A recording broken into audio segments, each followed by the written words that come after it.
Well, howdy guys. Now this is going to be a strange video. Now I'm getting on in the years, if you know what I mean. And when you do get older and you think you never will, you kinda look back on your life. And I'm talking when I was a young boy. When I lived in Canada, in a small town, village almost, only 800 people. I think there was about 1,000 dogs though. But I shouldn't complain about that because I had a dog as well. A Labrador. And the dog went everywhere with me. Fishing, hunting, even went to school with me. But I really never knew how lucky I really was. It was a perfect place for a young boy. You had the forest, the rivers, the lakes, and of course you had your bicycle. Mine was a brand new one, bought to me by my sister, who was older than me. And in those days you could buy something from the hardware store on the tick. But it was a bog standard bike. But of course I had to buy a banana seat from Canadian Tire and ape hangers. And when we were doing something, we were doing it on bikes. And now as I think back on it, I'm an old fart, I think what a sort of charmed life I had as a small boy. These small little towns are a perfect place for a young boy to grow up. When I got into my near teens, we left the place, which at the time really cheesed me off, leaving all my friends, going to the city. But as it turns out, it was the best thing. Because these small towns are great for young boys or young people. But when they get into their teens and that, they want something more. And they're bored in these small towns.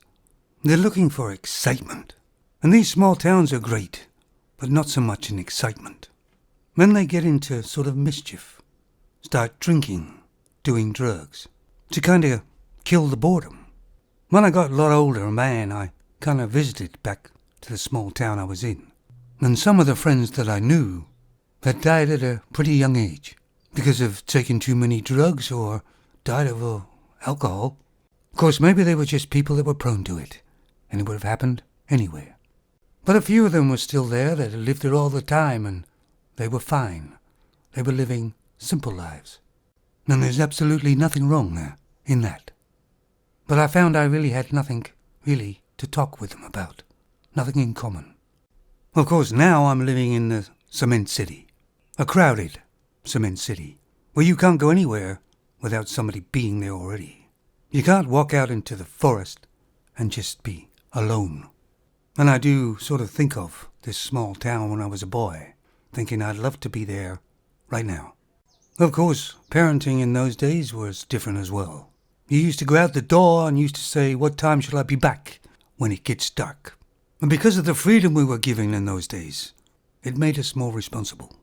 Well, I'm just wondering if there's any guy out there that maybe had a sort of similar sort of childhood, living in a small town, but then left the town and sort of went back later. You know, I think back in my mind and I can't think of one time or bad time of living in a small town as a boy. We used to go out at night and catch fireflies and put them in a jar. We used to go out at, say, midnight and grab the dewworms from the garden for fishing the next day. Of course, in those days, we also used to hitchhike a lot. And because it's such a small area, we always knew who was picking us up. Maybe I'm just an old guy looking back. And maybe it seems better than it really was. But in my mind, it's probably the best times I've ever had. Well, the sad thing is, that's probably gonna be it. Sounds like my last will and testament here. By God, it's 21 degrees here and hot and sunny. It's bloody amazing. I think I'm gonna have a daiquiri. Take it easy, guys.